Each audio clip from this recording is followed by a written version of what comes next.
Bom dia, queridos irmãos. Eu desejo que vocês permaneçam com a Bíblia aberta, porque de fato nós vamos usar a Bíblia. Às vezes o pregador diz, deixa a Bíblia aberta, mas não volta para o texto, né? Eu tenho como propósito utilizar bem o texto. Naturalmente o texto é bastante lacônico, é conciso, é bastante breve, são 2 versículos tão somente, mas devemos entender que esses 2 versículos não compõem a perícope completa do texto.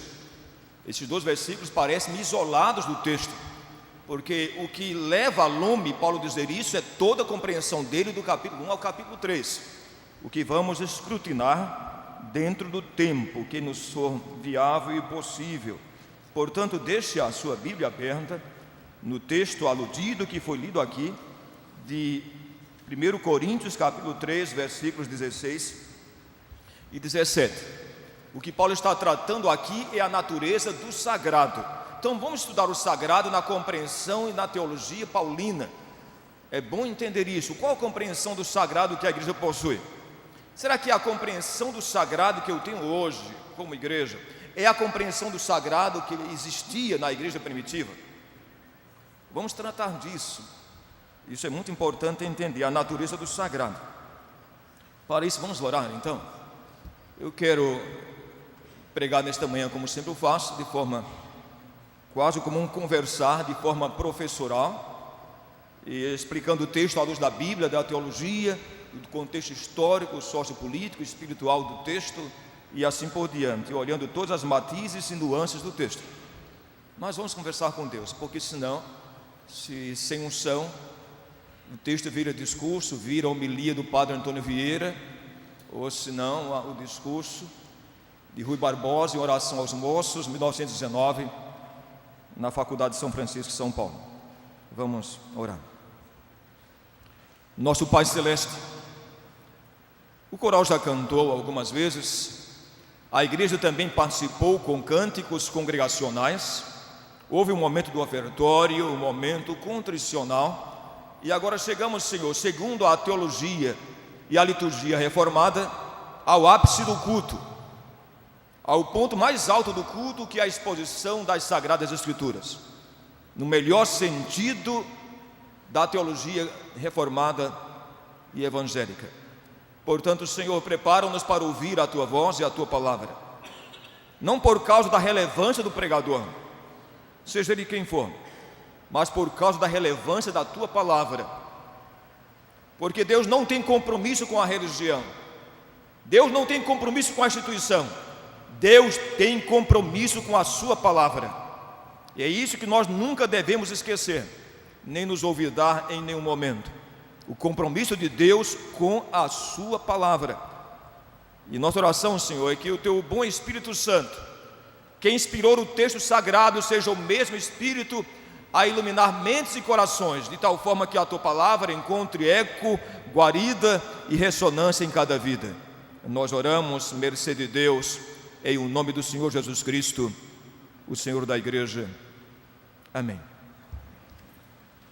O que é que você pensa do sagrado? Você, membro desta igreja, membro da Catedral Presbiteriana do Rio de Janeiro, a igreja máter do presbiterianismo brasileiro, o que é que vocês pensam do sagrado? Será que vocês já pensaram que em algum dado momento você esteja errado no que pensa sobre o sagrado? Será que aquilo que você categoriza como sagrado, de fato é sagrado? Será que aquilo que você conceitualiza como profano, de fato é profano? Um escritor suíço-francês muito conhecido, Paul Tournier, escritor de vários livros, eu gosto muito dos textos de Paul Tournier, e ele tem um livro que eu quero sugerir para você ler, e vai abençoar a sua vida. Esse livro já foi traduzido em português com o título Culpa e Graça. Culpa e Graça. E ele faz uma análise da culpa na teologia cristã, porque nós nos culpabilizamos e culpabilizamos os demais. Qual é a aferição que eu uso para produzir a culpa? E qual a natureza da graça? Então ele vai mostrando, delineando desde a época de Jesus até os nossos dias, como é que se desenvolveu e se desenrolou a compreensão do sagrado. E a compreensão do que é profano. E muitas vezes diz ele que aquilo que nós dizemos como sagrado ou profano, ou tido como profano, é bastante alicerçado no que se chama de sugestão social. Imaginemos que uma criança em casa esteja brincando, em um dado momento ela bate alguma coisa e aquilo cai. E naturalmente a criança não sabe a importância daquilo, mas talvez aquilo era uma peça preciosa para a sua mamãe. E o papai olha para a criança com um olhar de desaprovação. Naquele momento, segundo Paul Tournier, já passou para a criança a mentalidade de que o que ela fez foi errado. Necessariamente não, mas a compreensão social e a indução social conduz a isso, de vermos muitas coisas como profano ou sagrado, quando necessariamente não o é. Então essa é a compreensão que precisamos ter, e precisamos ter uma mente bastante esclarecida para entender tudo isso. Em Higienópolis, São Paulo, onde fica o bairro, onde fica o Mackenzie, a Universidade Mackenzie, não temos uma igreja presbiteriana no bairro, mas nós temos 3 sinagogas. É o bairro que mais existem judeus morando ali. Logo, diante de um número tão grande de judeus, surgiram várias sinagogas. Por essa razão, os supermercados que ali existem possuem um departamento somente para comida kosher, comida pura, segundo a compreensão judaica do que é pureza, do que é sagrado. Então o sagrado perpassa por muitas áreas, passa pela comida, pelo lugar geográfico onde nós estamos inseridos, passa pela linguagem, tanto falada como gestual, passa por aquilo que nós pensamos, por aquilo que se produz conquanto literatura, tudo está eivado do sagrado. Alguém chegou a ver um filme chamado O Nome da Rosa? Quem viu esse filme?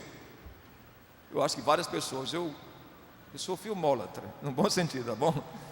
Eu gosto muito de assistir filmes, e via de regra, quando assisto um filme, eu faço análise religiosa do filme. Isso é natural. Vou ver um filme, depois eu faço uma análise religiosa do filme, tentando ver as implicações disso para a realidade religiosa e espiritual da igreja. O Nome da Rosa é um filme que foi preparado já na década de 70, mas é um filme muito bonito, no final de 70. É um filme protagonizado por Sean Connery, aquele ator escocês que ousou não receber o título de Sir Sean Connery, porque ele disse que se assim o fizesse, ele estaria se subordinando ao Império Britânico, e ele deseja, como escocês, que seu país, que a Escócia fosse independente. Então ele não quis receber o título da rainha Elizabeth de Sir Sean Connery. Mas Sean Connery, que protagoniza aquele filme, é um monge, e ele é um bispo que é enviado por Roma para ser interventor em um convento medieval. E alguém lembra da história? Qual era a razão de tudo isso? É que naquele convento muitas mortes aconteceram de forma sinistra. Ninguém sabia porquê, mas muitos monges morreram. E não se sabia a procedência nem a razão por quê. Então Sean Connery, como monge e bispo de Roma, vai como interventor, e ele descobre o que estava acontecendo. O fato é que muitos monges estavam lendo um livro proibido, estava no Codex Index dos livros proibidos. Era um livro de Santo Agostinho sobre a natureza da alegria, a natureza da vida feliz. Muitos monges estavam lendo aquele livro. Como o prior daquele convento, o chefe dos conventos, achava aquele livro profano, ele havia colocado nas páginas dos livros veneno.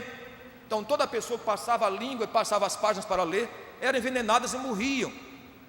Aquele filme mostra uma compreensão do sagrado. Até o sorrir, dentro da cultura medieval, passava a fazer parte do profano. Então o que é sagrado para você? E o que é profano? Isso é uma coisa muito complexa, porque nem sempre aquilo que nós temos como sagrado é sagrado. E nem sempre aquilo que nós declaramos e conceitualizamos e categorizamos como profano, de fato seja profano. Eu sempre acho, eu já li a Bíblia, eu creio que eu sou um pastor e um teólogo, conheço bem a Bíblia. Eu conheço um pouco a Bíblia. Eu vejo que muitas vezes nós temos quase como que um quinto evangelho, um evangelho escondido nos 4 evangelhos que a igreja não descobriu. A igreja não precisa inventar a roda, nem a Catedral do Rio de Janeiro, nem a Igreja Presbiteriana do Brasil, nem a Igreja Evangélica Brasileira, nem a Igreja Evangélica Mundial. Nós não precisamos inventar a roda. O que precisamos tão somente é voltar ao Evangelho primevo, o Evangelho primeiro, o Evangelho de Jesus, e descobrir em Jesus, no seu modus vivendi e operandi, na sua maneira de viver e agir, e no seu ensino, o que é o cristianismo. Imaginemos que o judeu tinha o sábado, o shabat como a coisa mais sagrada do mundo. Jesus quebrou vários estereótipos e pechas da época. Jamais um judeu andaria mais que 1 milha no sábado. Eu não sei se você tem algum judeu morando no seu prédio. Eu morava na rua Maranhão, em frente ao Mackenzie, morei 10 anos ali. No prédio que eu morava tinha várias famílias judaicas. No sábado, eles esperam que alguém chegue na porta do elevador e aperte o elevador para eles, porque é pecado apertar o botão do elevador, porque isso constitui um trabalho, e ele não pode trabalhar no sábado. Veja bem até que ponto chega a compreensão do sagrado. Eu não posso apertar o botão do elevador, porque se assim o fizer, eu estou trabalhando. Então eu espero que um goi, que significa gentio, na mentalidade judaica, um profano, um goi, venha, e ele passa ali 10, 20 minutos esperando que alguém chegue para apertar para ele. O goi pode pecar, menos eu.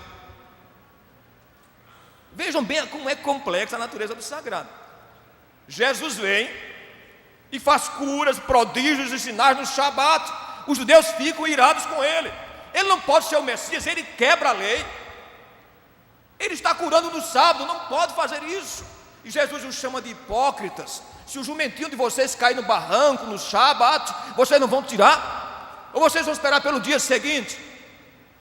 A linguagem de Jesus era bastante, não era uma linguagem tão tênue, tão suave assim, para com os judeus da época, porque havia bastante hipocrisia na compreensão do sagrado.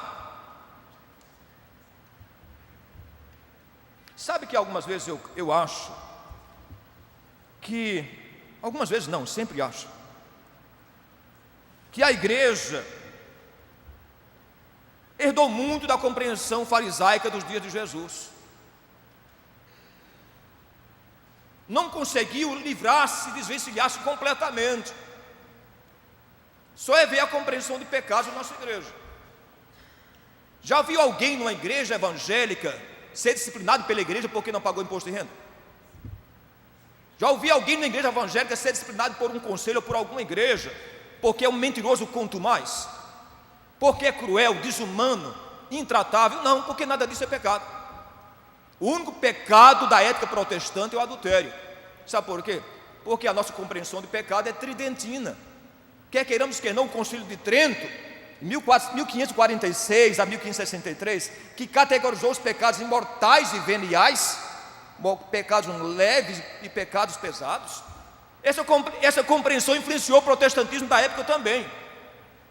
Haja visto que é o único pecado da ética protestante que condena alguém é se ele, Deus me livre, cair em adultério. Mas ele pode ser cruel, desumano, intratável, implacável, farisaico. Você pode ver que o fariseu da época de Jesus, ele era um bom marido, ele era um bom esposo, mas ele era intratável, era cruel, era desumano com todo mundo. E o Senhor Jesus disse, o Jesus os chamou de hipócritas. Jesus disse, vocês nem entram no reino, nem deixam entrar os que estão entrando. Os chamou de sepulcros caiados. Eles eram moralistas, em compreensão moral, mas eram imorais na tratabilidade com o seu próximo. Então precisamos entender o que é imoral. Imoral vai muito mais além do que a compreensão sexual da igreja. É imoral ser desumano, é imoral ser cruel, é imoral enredar planos para prejudicar o próximo. Tudo isso passa para o campo da imoralidade na compreensão dos evangelhos em Jesus.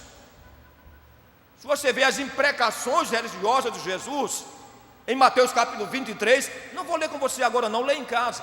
Lê Mateus capítulo 23 para você entender o que Jesus entendia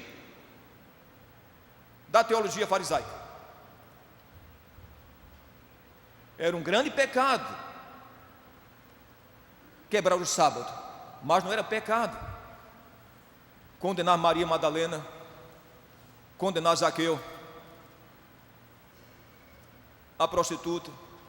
Não era pecado comer com publicanos e pecadores. Era pecado. Era pecado dizer bom dia até um Boker Tov para um gentio. Era pecado saudar aqueles que não faziam parte da sinagoga. Sabe qual era a compreensão de pecador para um judeu da época de Jesus? Quando eles disseram, por que come o vosso mestre com publicanos e pecadores? Está o texto inserido em Marcos capítulo 2, versos 15 a 17.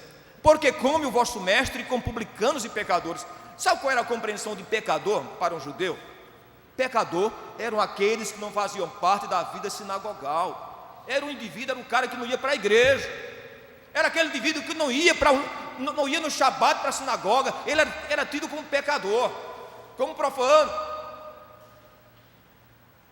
Queridos, é muito sério. Precisamos entender muito bem a compreensão de sagrado em Jesus. E Jesus diz, vocês não lembram não, na época de Davi, que o sacerdote Abiatar trouxe os pães sagrados da proposição e deu aos soldados de Davi? Quem disse isso foi Jesus. Os pães sagrados da proposição, que só o sumo sacerdote poderia comer, Davi comeu com os seus homens. Então vamos entender a natureza do sagrado em Jesus, não na igreja, não na teologia propriamente dita, por mais bela que seja, mas toda teologia tem que estar subordinada às escrituras sagradas e ao ensino de Jesus, senão não é teologia. Esse texto, portanto, tem algumas lições que eu faço questão de mostrar. Vejam que o texto é uma pergunta, é uma interpelação, mas essa interpelação está fechando o discurso de 3 capítulos. Essa interpelação que aqui está presente é de fato o epílogo do discurso de 3 capítulos. Entendam bem isso. Sabe por que acontece com o crente?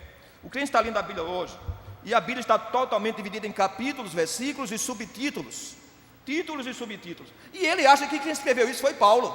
Paulo não escreveu assim não. Capítulo 3, as dissensões demonstraram a falta de espiritualidade, sequenciando, a responsabilidade, versículo 10 em diante, a responsabilidade dos que ensinam, versículo 18, a sabedoria humana sem valor. Paulo não escreveu nada disso.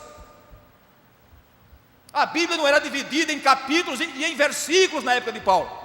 Isso é um trabalho dos irmãos maçoretas, os monges maçoretas, a partir do século VI da era cristã.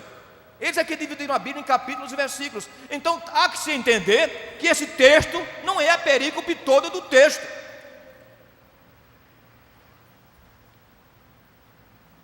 Por que Paulo está tratando disso? Vejam bem que Paulo lança algumas ideias que são muito importantes. Primeira é a compreensão do que é santuário. Vejam bem que Paulo começa com a pergunta, não sabeis vós, depois de todo o discurso que ele fez, capítulos 1 a 3, à igreja de Corinto, não sabeis vós que sois santuário de Deus? Essa é a primeira parte da interpelação. Primeira lição do texto é a compreensão paulina do que significa santuário de Deus. Paulo desmistifica a compreensão judaica. Vocês lembram bem que para o judaísmo o santuário era somente o templo de Salomão. Quando o templo deixou de existir, o judeu disse, e acabou, a glória de Deus sumiu. Sabe por que os judeus não fazem mais sacrifícios, como no Antigo Testamento? Não é porque eles deixaram de crer nisso não, sabiam disso? É porque não existe mais o templo. Converse com qualquer rabino, ele vai dizer isso. A razão por que não se faz mais sacrifício não é porque eles compreendem que o Messias já veio, Jesus é o Messias, é o Yeshua HaMashiach, e ele cumpriu em totum, completamente no Calvário, a obra vicária. Nada disso, o judeu não crê nisso, gente. O judeu não faz mais sacrifícios porque não existe mais o templo. O templo era a razão de ser do judaísmo. Como não existe mais o templo, a razão de ser passou a ser a Torá. Transferiram para a Torá toda a sua religiosidade, porque não existe mais o templo. Então, para o judeu, Deus não morava em nenhum lugar, a não ser no templo de Salomão. É ali que Deus demonstrava a sua Shekinah, a sua glória. Era essa a compreensão do santuário. Aí vem Jesus. Jesus aparece, o Messias, e dialoga com a mulher samaritana, junto ao poço de Jacó, capítulo 4. Eu quero que você abra a Bíblia comigo para entender isso. Vamos ver a compreensão de santuário para Jesus. Será que o santuário estaria em Jerusalém, Gerizim, Aparecida do Norte, Lourdes, Portugal, Fátima na França, Fátima em Portugal, Lourdes na França? Onde é o Meca, na Arábia Saudita, Jerusalém? Onde é o lugar sagrado? Abra a sua Bíblia em João capítulo 4, versos 19 a 24, e passa a ler comigo. João capítulo 4, versos 19 a 24. Vamos ver a compreensão do sagrado em Jesus. No seu discurso nós percebemos, ele está conversando com a mulher tem uma compreensão do sagrado, e na sua compreensão do sagrado, Deus se revela em Gerizim. Vejamos então. Senhor, disse-lhe a mulher: vejo que és profeta. Vejo que tu és profeta. Nossos pais adoraram neste monte. Vós, judeus, diz a mulher, vós, judeus, entretanto dizeis que é em Jerusalém. Que em Jerusalém é o lugar onde se deve adorar. O santuário é Jerusalém. O sagrado é em Jerusalém. Disse-lhe Jesus: mulher, podes crer-me que a hora vem, e já chegou, gente. A hora vem, quando nem neste monte, nem em Jerusalém adorareis o Pai. Vós adorais o que não conheceis. Nós adoramos o que conhecemos, porque a salvação vem dos judeus. Mas vem a hora, e já chegou, disse Jesus, em que os verdadeiros adoradores do Pai o adorarão em espírito e em verdade, porque são estes que o Pai procura para seus adoradores. Você pode imaginar Jesus dizendo isso para um judeu? Gente, isso é uma linguagem totalmente vanguardista, além da sua época, transcende a compreensão judaica do primeiro século. Essa é a razão que começaram a odiar Jesus. Ele quebra a lei, faz milagres e curas e maravilhas no sábado, faz potentes maravilhas, come com publicanos e pecadores, sauda os goíns, os gentios. Ele cria uma nova compreensão do sagrado. O que era sagrado, as paredes que separavam o sagrado do profano são quebradas em Jesus. São destruídas completamente. E agora ele diz: não é em Jerusalém. Jerusalém não é o lugar onde se deve adorar. Porque os verdadeiros e autênticos e genuínos adoradores de Deus o adorarão em espírito e em verdade, onde quer que seja. Você pode imaginar que nós estamos reunidos aqui nesta manhã, mas é possível. Eu trabalhei 10 anos na Transamazônica como missionário em Altamira, no Rio Xingu, evangelizando pessoas nas regiões ribeirinhas. É possível que alguém esteja agora debaixo de um pé de castanheira, com sua família, uma família indígena, orando e adorando, e ali está o sagrado.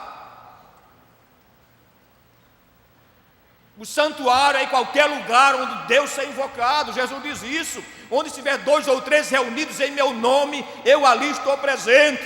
Seja isso uma grande catedral, uma grande basílica, seja isso debaixo de uma árvore, seja isso em qualquer lugar aonde Deus se faz presente, aí é o santuário.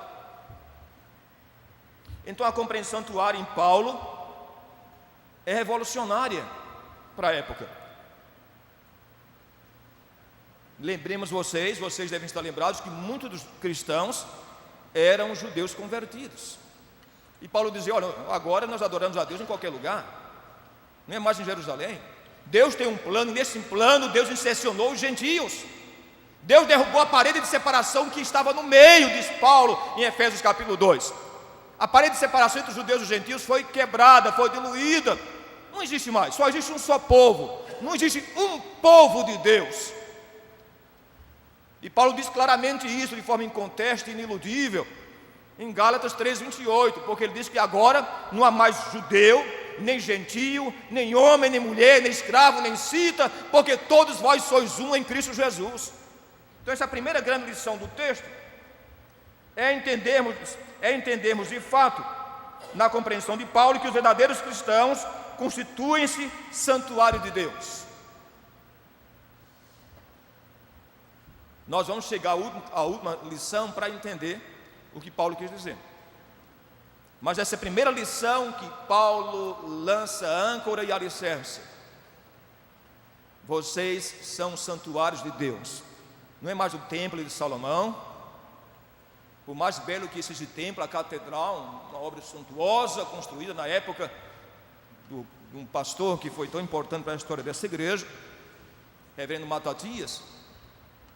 Mas isso não é o santuário de Deus. O santuário de Deus é o povo que aqui vem.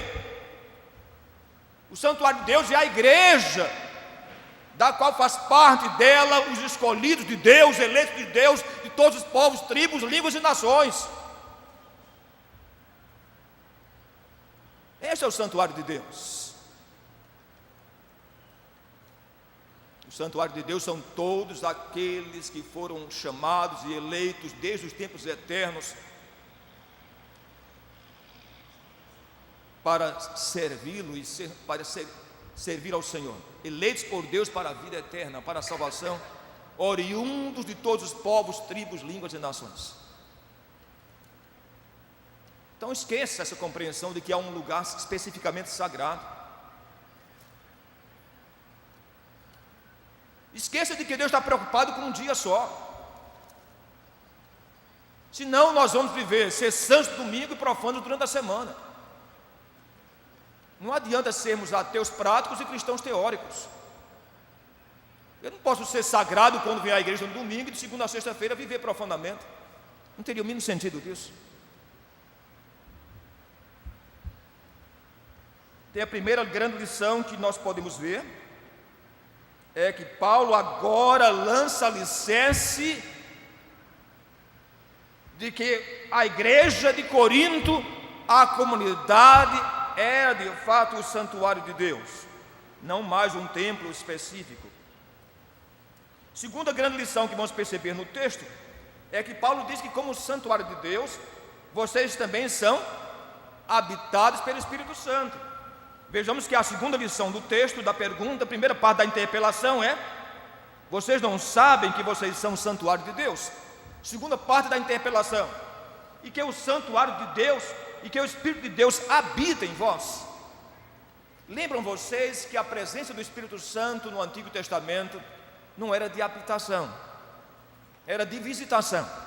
O Espírito Santo visitava profetas, sacerdotes e reis e os ungia para fins específicos, a fim de realizar uma obra específica para a glória de Deus. A habitação do Espírito só aconteceu, só primordiou-se a partir do Pentecostes. Toda a história muda. Agora o Espírito Santo habita em você. Você é a habitação do Espírito Santo. Entendam bem isso. Ou seja, você é de fato o habitáculo da presença de Deus. Quando a Bíblia diz o Espírito Santo, você tem que entender que significa realmente a Trindade. Você lembra bem o que disse Jesus nos Evangelhos? Quem crê em mim, disse Jesus, vem eu e meu Pai e faremos nele morada. Lembram bem? Jesus disse: quem crê em mim, como diz a Escritura, vem eu e meu Pai e faremos nele morada. Agora Paulo diz: e vocês são a habitação do Espírito Santo. De fato, o santuário, o habitáculo de Deus é você. Não é esse grande templo, por mais belo e suntuoso que seja. Olha, imagina comigo. Eu gosto que quando eu leio o texto, eu gosto de mergulhar no texto. Eu gosto de pensar nisso. Às vezes leio o texto da Bíblia, fecho os olhos e volto ao passado, se assim pudesse fazê-lo. Imagine você entendendo, ou mesmo quase como um outsider, fora do texto, fora do momento, mas vendo o momento. Jesus diante do templo que foi construído por Herodes. Era um belo templo. O segundo templo, o templo construído por Herodes, alguns dizem que em alguns aspectos ele era mais suntuoso e tinha mais imponência do que o templo de Salomão. Vejam Mateus capítulo 24. Abra a sua Bíblia em Mateus 24. Abra a sua Bíblia em Mateus 24. Eu lhe suplico isso. Mateus 24. Vamos ver como Jesus agiu diante da impressão dos discípulos diante do templo. Mateus 24, versos 1 e 2. Imaginem vocês. Imagine isso. Os 12 discípulos diante da Catedral Presbiteriana, ou diante da Igreja Presbiteriana da Quinta Avenida em Nova York. Os 12 discípulos olhando a Catedral de Westminster, no bairro de Westminster, em Londres. Essas grandes basílicas e catedrais evangélicas e reformadas. Vejamos os 12 apóstolos, o colégio apostólico, diante do templo. Tendo Jesus saído do templo, ia se retirando, quando se aproximaram dele os seus discípulos, para lhe mostrar, olha o que os discípulos queriam mostrar para Jesus, gente, para lhes mostrar a estrutura do templo, as construções do templo. Senhor, o senhor já viu? Pensam vocês o diálogo deles com Jesus. Mestre, eu sei que o mestre já entrou aqui muitas vezes, mas o mestre nunca comentou nada conosco.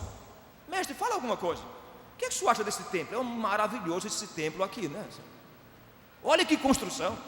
Mestre, veja que construção Herodes fez. Dizendo isso para o rei dos reis, falando isso para o Senhor dos senhores. A impressão dos discípulos não era a impressão de Jesus. Sabe o que eu acho? A mesma coisa acontece hoje. A impressão da igreja não é a impressão que Cristo tem das coisas.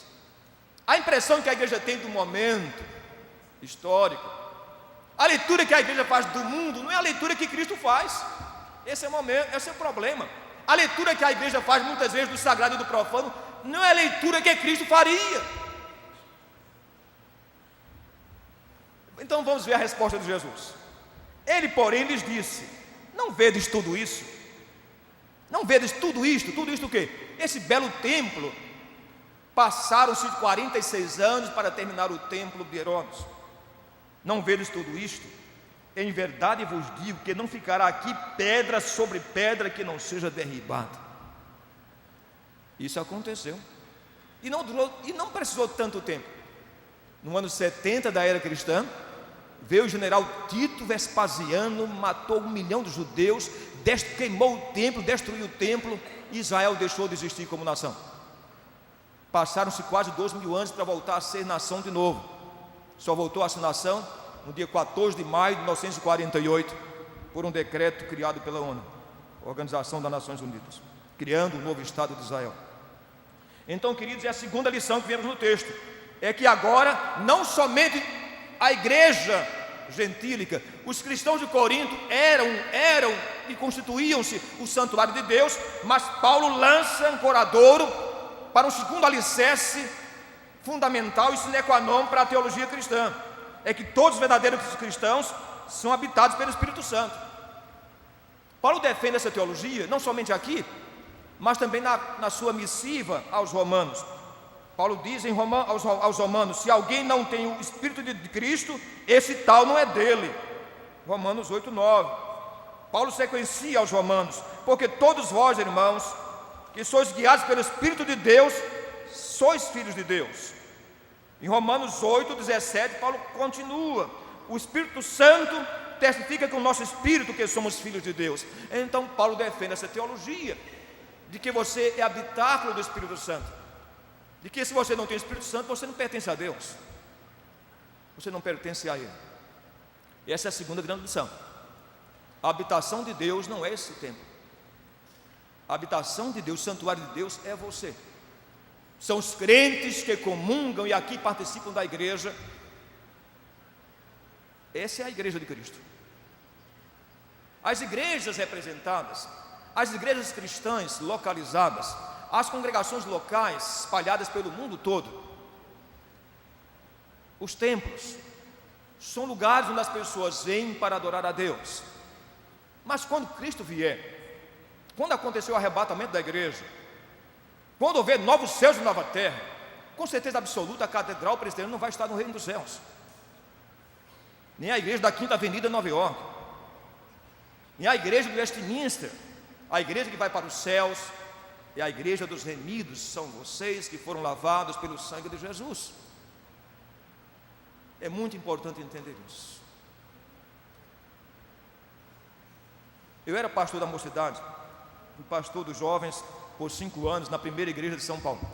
Logo cheguei lá, um reverendo Carlos Aranha, amigo pessoal, me convidou para trabalhar com a mocidade da igreja e trabalhei, fui 5 anos pastor auxiliar da primeira igreja de São Paulo, de 98 a 2003. E sabe de uma coisa, eu lembro que chegou um jovem na igreja, ele era meu aluno lá no Mackenzie, e eu o convidei para ir à igreja, visitar a igreja. O jovem chegou de bermuda. Quem disse que os diáconos deixaram ele entrar na igreja? Era dia de Santa Ceia. O moço chegou de bermuda, aquela camisa cavada, sem mangas. Ele não era cristão. Chegou lá em pleno horário do culto. Sério, o que é que você quer aqui? Eu vim assistir o culto, o reverendo Antônio José me convidou, ele é meu professor. Eu nem sabia disso, depois é que ele me falou que nunca mais entraria na igreja protestante. E um certo diácono falou para ele: não, você não pode entrar, você está indecente. Você não está preparado para entrar no santuário. Aquele moço falou: mas eu moro em Itaquera. Quem conhece São Paulo? Itaquera fica para lá de Marrakech, já próximo já do Saara. Marrakech, lá em Marrocos. Quem conhece Marrocos? Marrakech, né? Fica para lá perto do Saara. Mas meu amigo, se eu for em Itaquera trocar de roupa e voltar, o culto já terminou. Se você vem outro dia. Você entendeu? Porque para nós o santuário, que é o templo, não pode acomodar gente assim. Eu tenho certeza que Jesus dizia: entra, meu filho, pode entrar. Então há muita coisa que nós achamos que seja pecaminoso ou profano, que Jesus condenaria. Há muita atitude, não só dessa igreja, mas do cristianismo contemporâneo, que não passaria pelo crivo de Jesus como sagrado. E nem aquilo que temos como profano seja necessariamente profano aos olhos de Deus. Eu li uma história muito simples e verdadeira, parece até piada evangélica, que um certo cristão presbiteriano da América foi visitar uma igreja evangélica presbiteriana na Escócia. E ele ficou tão escandalizado em ver os escoceses bebendo que o cigarro caiu da boca. Você entendeu? Ele ficou tão escandalizado em ver um escocês bebendo que o cigarro dele caiu da boca. Então há muita coisa que nós temos como sagrado, que não é necessariamente sagrado, que temos como profano, que talvez não seja aos olhos de Deus, mas criamos valores como judeus. Isso é sagrado, isso é profano. Sabia que os judeus possuem 605 mandamentos? Deus só criou 10, mas o judaísmo contemporâneo tem 605 mandamentos a serem cumpridos. E a lista vai por aí. É possível que a igreja também tenha, talvez, tudo isso também, olhando dentro do ambiente do sagrado. A terceira grande lição do texto que nós vamos perceber é que Paulo diz, ele lança alicerce na sua teologia, primeiro que a igreja constitui o santuário de Deus. A igreja não o templo, mas o povo, o cleros, o laicos, o laicismo. Cleros e laicos, um só povo. Os que governam, os que são governados. Os líderes e liderados. Não há separação em Deus, em cleros e laicos. Todos fazem parte do laicismo. Então, o povo de Deus, o laos, povo de Deus, que somos nós, é que somos o sagrado. Segundo, é que esse laos, que esse povo de Deus que faz parte do sagrado, é habitado pelo Espírito Santo. Terceira lição de Paulo é que a destruição do santuário traz a lume o juízo de Deus. A destruição do santuário, que são vocês, traz a lume o juízo de Deus. Por que Paulo está dizendo isso? Se você entender, abra a sua Bíblia agora para entender tudo isso também. Porque Paulo, essa é a razão por que eu disse no início, que Paulo disserta esse assunto, mas baseado em tudo que ele ensinou. Por que Paulo está dizendo isso aqui? Se vocês destruírem o santuário de Deus, que são vocês, Deus destruirá vocês. Sabe por quê? Porque Paulo estava sabendo o que estava acontecendo naquela igreja. Havia muitas coisas que estavam acontecendo na igreja de Corinto, que estava destruindo o santuário de Deus. Desunião, desavença, contenda, inveja, cristãos carnais. Tudo isso estava acontecendo naquela igreja. E é isso que Paulo está dizendo, que vai destruir o santuário de Deus. Vejamos então, 1 Coríntios capítulo 1, versos 10 a 15, 10 a 13. 1 Coríntios 1, 10 a 13, para você entender o contexto, porque Paulo disse isso. Se alguém destruir o santuário de Deus, Deus os destruirá. Porque o santuário de Deus que sois vós é sagrado. Rogo-vos, irmãos, pelo nome de nosso Senhor Jesus Cristo, que faleis todos a mesma coisa. Ele está dizendo para a comunidade de Corinto. E que não haja entre vós divisões. Paulo estava em Éfeso, na cidade de Éfeso, quando escreveu essa carta, e Paulo soube que estava havendo muito problema ali. A igreja estava dividida. Não haja entre vós divisões, antes sejais inteiramente unidos, na mesma disposição mental, no mesmo parecer.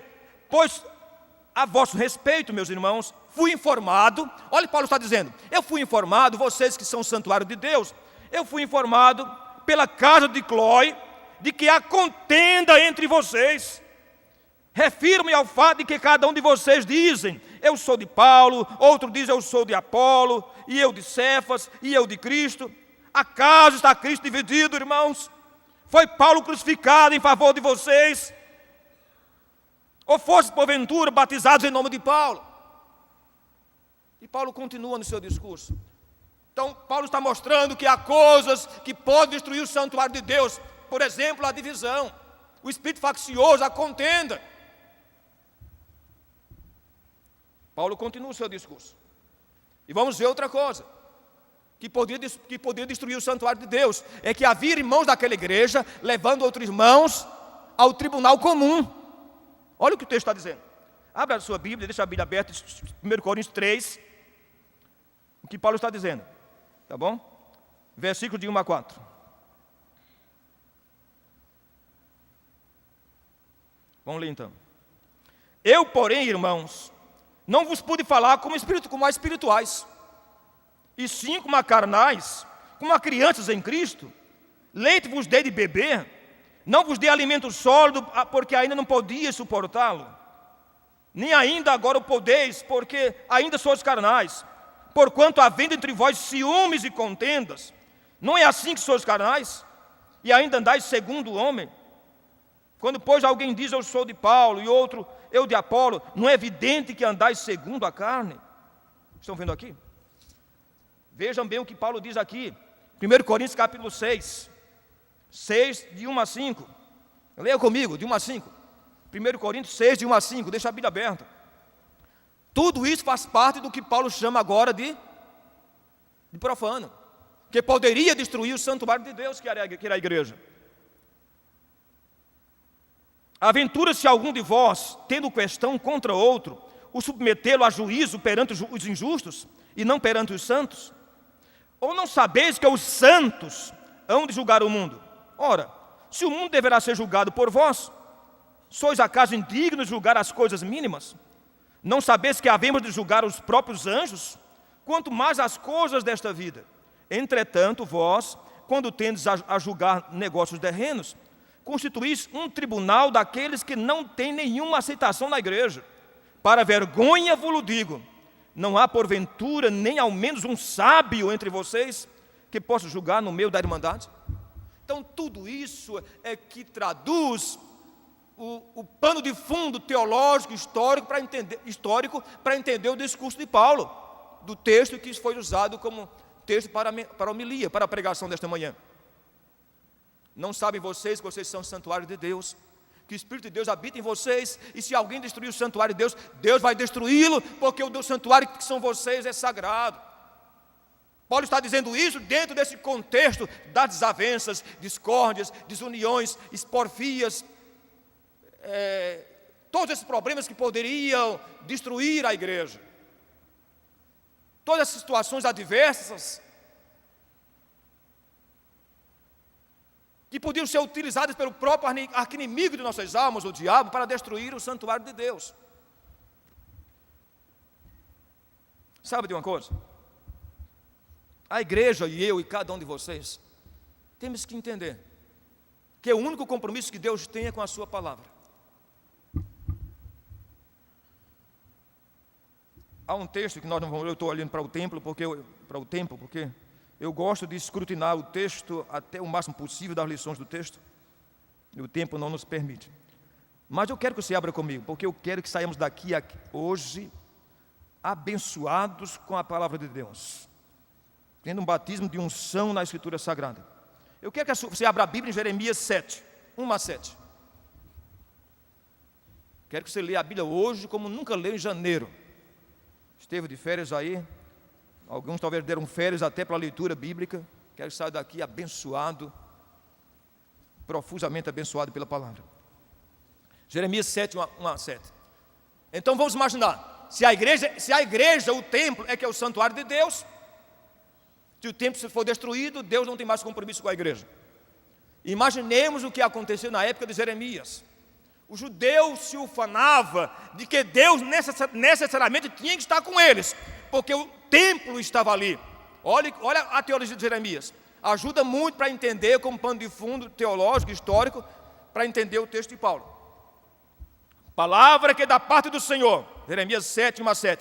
Palavra que da parte do Senhor foi dita a Jeremias: põe-te à porta da casa do Senhor e proclama ali esta palavra e dize: ouvi a palavra do Senhor, todos de Judá, vós que entrais por estas portas para adorardes ao Senhor. Imaginemos isso, na porta do templo de Salomão. Assim diz o Senhor dos Exércitos, o Deus de Israel: emendai vossos caminhos e vossas obras, e eu voltarei a habitar neste lugar. Não confieis em palavras falsas, dizendo, olha o que o povo dizia, não confieis em palavras falsas, dizendo, templo do Senhor, templo do Senhor, templo do Senhor é este. Mas se deveras emendardes os vossos corações, as vossas palavras, as vossas obras, se deveras praticardes a justiça, cada um com o seu próximo, se não oprimirdes o estrangeiro e o órfão e a viúva, nem derramardes sangue inocente neste lugar, nem andardes após outros deuses para o vosso próprio mal, eu vos farei habitar neste lugar, na terra que dei a vossos pais, desde os tempos antigos e para sempre. Nunca dizeis, não vos enganeis dizendo, templo do Senhor, templo do Senhor, templo do Senhor é este. Nos dias trevosos, dias tristes, dias melancólicos da época do sacerdote Eli, o texto diz que naqueles dias não havia profetas em Israel, e a palavra de Deus e as visões de Deus eram muito raras. Sabe o que aconteceu? O povo foi para a batalha contra os filisteus e levaram consigo a arca da aliança. Eles estavam desobedientes a Deus. Acharam que por levar consigo a arca da aliança para a batalha, para a peleja, Deus estaria compromissado em estar com eles. Coisa nenhuma.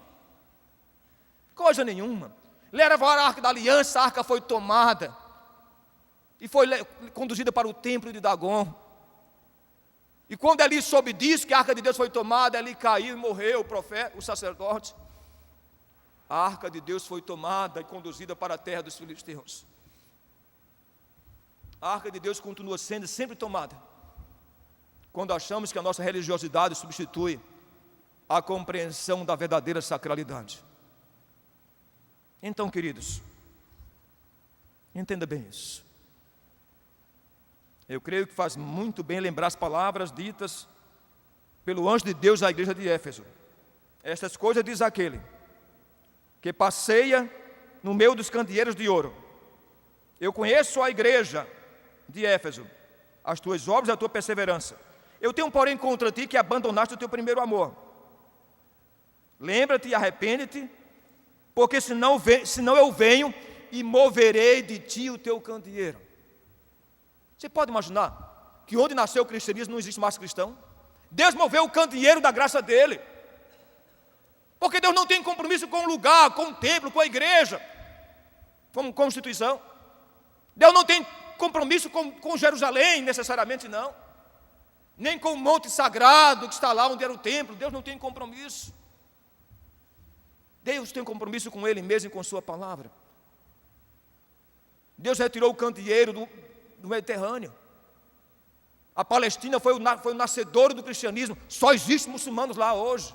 99% do povo, onde era a Ásia Menor, hoje é a Turquia, um país muçulmano.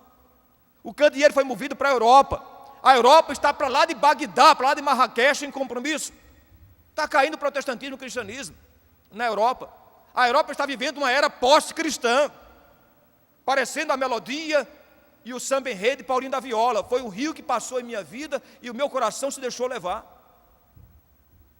O candeeiro foi movido para a América, mas a América está também caindo. Daqui a pouco Deus move o candeeiro para cá. Mas se a igreja desobedecer, Deus tira o candeeiro do Brasil e leva para qualquer lugar, porque Deus não tem compromisso com a instituição. Deus não tem compromisso com a instituição, com a religião, com a nossa religiosidade. Deus tem compromisso unicamente com a sua palavra e nada mais. É importante entender isso. É importante entender muito bem o Evangelho em Jesus. É necessário que a igreja compreenda isso. Eu não preciso inventar a roda, não preciso fazer mais nada, a não ser voltar à prática da igreja primitiva. A não ser entender o que é cristianismo a partir do ensino, do discurso e do modo de vivendo e operando de Cristo. Nada mais que isso. E isso basta. A igreja primitiva fez somente isso. E foi a igreja que mais cresceu em toda a história. Hoje a igreja tem mídia, tem a força midiática, tem tudo isso e não cresce. A igreja tem todo o potencial para crescer e não cresce. A igreja primitiva não tinha mídia, não tinha um poder governamental, não tinha a bênção do Estado, não tinha nada disso. Mas fez tombar o poderoso Império Romano. Por quê? Porque simplesmente seguiram tão somente o ensino, o discurso, o ensino e vida de Jesus. Isso bastava. E isso nos basta. E isso é suficiente. Vamos orar?